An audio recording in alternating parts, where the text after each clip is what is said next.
Sebelum melanjutkan, jangan lupa subscribe dulu. Terima kasih.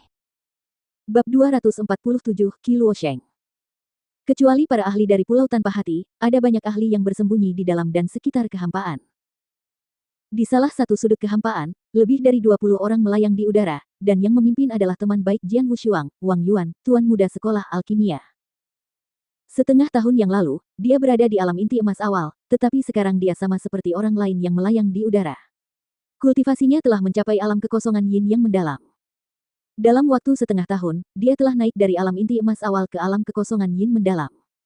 Jelas, kekuatannya meningkat jauh lebih besar daripada Jian Wushuang.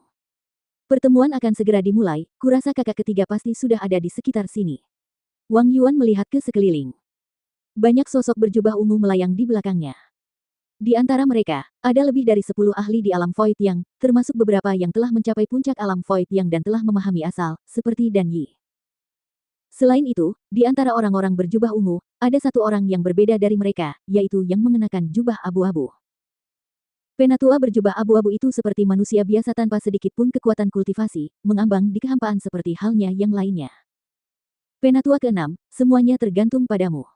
Meskipun Wang Yuan adalah tuan muda dari sekolah eliksir, dia bersikap rendah hati di hadapan tetua berjubah abu-abu itu tanpa menunjukkan kesan penting. Karena identitasku yang sensitif, yang bisa kulakukan hanyalah membantunya melarikan diri. Aku tidak akan menyelamatkan ayahnya, kata tetua berjubah abu-abu itu. Wajah Wang Yuan tampak serius. Terima kasih dan mohon tunggu di sini, saya harap semuanya berjalan lancar, tetapi jika terjadi sesuatu, mohon tetua keenam membawa kakak ketiga pergi, apakah dia bisa menyelamatkan ayahnya atau tidak. Setidaknya biarkan dia tetap hidup. Aku tahu.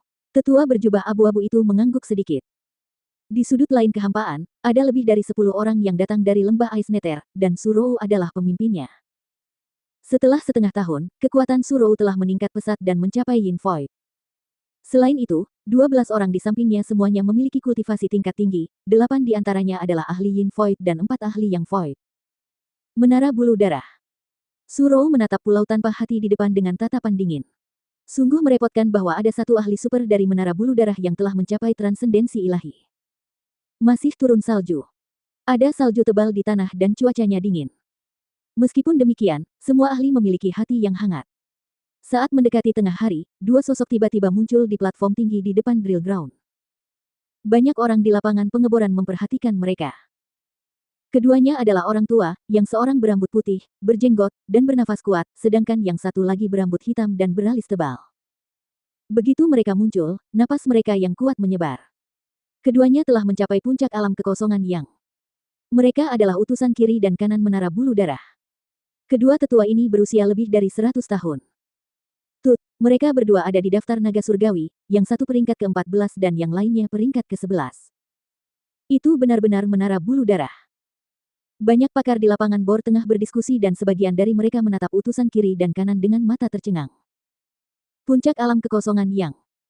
Perlu diketahui bahwa ahli di tingkat ini langka di seluruh dinasti Tianzong, masing-masing dari 7 klan teratas hanya memiliki satu. Baik utusan kiri maupun kanan menduduki peringkat dalam daftar naga langit. Mereka adalah pakar tingkat atas di dinasti Tianzong. Tidak lama setelah utusan kiri dan kanan muncul, sesosok tubuh berdarah jatuh perlahan ke dalam kehampaan. Dia mengenakan jubah berdarah dan topeng berdarah jahat. Penampilannya menarik perhatian semua orang dan begitu dia sampai di panggung tinggi dan duduk di kursi, seluruh lapangan latihan menjadi sunyi. Kesunyian. Semua mata terpusat pada sosok berjubah berdarah itu. Apakah dia adalah Master Menara Blood Feather Tower? Apa yang terjadi? Master Menara Blood Feather terlihat seperti orang biasa. Namun, mengapa mataku tidak bisa tidak melihat orang biasa? Mengapa? Transendensi ilahi, tentu saja, Master Menara Bulu Darah telah mencapainya. Banyak ahli yang diam-diam mengaguminya. Mereka sedikit ragu saat menerima undangan itu, tetapi sekarang mereka tahu bahwa Master Menara Blood Feather Tower benar-benar telah mencapai transendensi ilahi saat mereka melihatnya. Hanya orang yang mencapai transendensi ilahi yang mampu mengendalikan nafasnya dengan sempurna tanpa kehilangan sedikit pun. Hanya pria seperti itu yang bisa menarik perhatian semua orang begitu dia muncul. Master Menara Blood Feather Tower yang berdarah dan jahat, Qi Luosheng, duduk di kursi di tengah dan melambaikan tangannya sedikit. Angin sepoi-sepoi bertiup, yang menyapu wajah orang-orang dan membuat mereka merasa nyaman. Kekuatan yang luar biasa. Para pakar dari alam kekosongan yin yang itu merasa heran secara diam-diam. Tuan-tuan. Suara jahat, yang tidak bisa dibedakan antara laki-laki atau perempuan, terdengar dari Qi Luosheng saat matanya menyapu mereka. Selamat datang di pertemuan ini. Aku telah menyiapkan beberapa anggur untuk kalian, cobalah. Setelah dia selesai, beberapa pelayan berpakaian hitam keluar sambil membawa botol-botol di tangan mereka. Tuan-tuan, tolong. Qi Luosheng meletakkan guci di tangannya. Lalu semua orang di drill ground meminum anggur itu. Setelah secangkir anggur, yang terhormat Master Menara Bloodfeather Tower. Seorang pria kekar yang duduk di depan berdiri dan menatap Qi Luosheng dengan senyum. Kali ini saya tidak akan mengatakan rumus sosial, saya datang ke sini karena saya ingin tahu apakah Anda telah mencapainya. Sebenarnya, Anda telah melakukannya, dan saya ingin tahu bagaimana Anda mencapainya. Lagi pula, saya sudah terjebak dalam tahap ini selama bertahun-tahun. Orang kuat itu berkata dengan semangat yang membara di matanya. Pemilik arena gladiator, Lei. Qi Luosheng menatapnya dan tersenyum. Tidak masalah. Itu juga bagian dari rencanaku untuk mengundangmu ke sini.